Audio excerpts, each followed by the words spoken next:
Hi hello നമസ്കാരം, welcome back. Clerk പരീക്ഷയുമായി ബന്ധപ്പെട്ട് വളരെ പ്രധാനപ്പെട്ട ഒരു അപ്ഡേറ്റ്സ് നിങ്ങളുമായിട്ട് ഷെയർ ചെയ്യാണ്. LDC പരീക്ഷയുടെ സാധ്യതാ പട്ടിക എന്നാണ് വരുന്നത് എന്നാണ് നമ്മളിനി നോക്കാം. വിവിധ വകുപ്പുകളിലെ ക്ലർക്ക് നിയമനത്തിനുള്ള പുതിയ സാധ്യതാ പട്ടിക തയ്യാറാക്കുന്ന നടപടികൾ PSC ഊർജിതമാക്കി.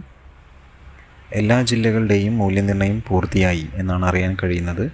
ഓരോ ജില്ലയിലെയും സാധ്യതാ പട്ടികയിൽ ഉൾപ്പെടുത്തേണ്ടവരുടെ എണ്ണവും തീരുമാനിച്ചു. അതനുസരിച്ച് കട്ട് ഓഫ് മാർക്ക് നിശ്ചയിക്കുന്ന നടപടികളാണ് പുരോഗമിക്കുന്നത്. ആദ്യഘട്ട പരീക്ഷകൾ നടന്ന ജില്ലകളിൽ ഉൾപ്പെടാൻ സാധ്യതയുള്ളവരോട് രേഖകൾ പ്രൊഫൈലിൽ അപ്ലോഡ് ചെയ്യാൻ ആവശ്യപ്പെട്ടിട്ടുണ്ട്.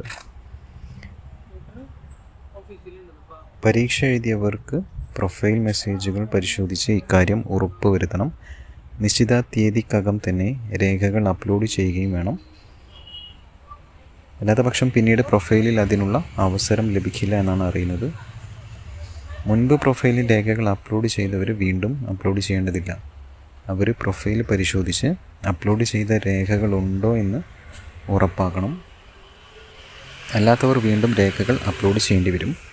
ജനുവരിയിലോ അല്ലെങ്കിൽ ഫെബ്രുവരിയിലോ സാധ്യതാ പട്ടിക പ്രസിദ്ധീകരിക്കുമെന്നാണ് അറിയാൻ കഴിയുന്നത്. മാർച്ച് ഏപ്രിൽ മാസങ്ങളിലായി ഉദ്യോഗാർത്ഥികളുടെ നേരിട്ടുള്ള പ്രമാണ പരിശോധന നടത്തും. നിലവിലെ റാങ്ക് പട്ടിക 2025 ജൂലൈ 31 വരെയാണ് കാലാവധി. പിറ്റേന്ന് തന്നെ പുതിയ റാങ്ക് പട്ടിക നിലവിൽ വരുന്ന വിധത്തിലാണ് നടപടിക്രമം ആസൂത്രണം ചെയ്യുന്നത്. അപ്പോൾ ഇത്രയും കാര്യങ്ങളാണ് നിങ്ങളുമായിട്ട് ഷെയർ ചെയ്യുന്നത്. മറ്റൊരു അപ്ഡേറ്റ്സിൽ കാണാം. Thank you.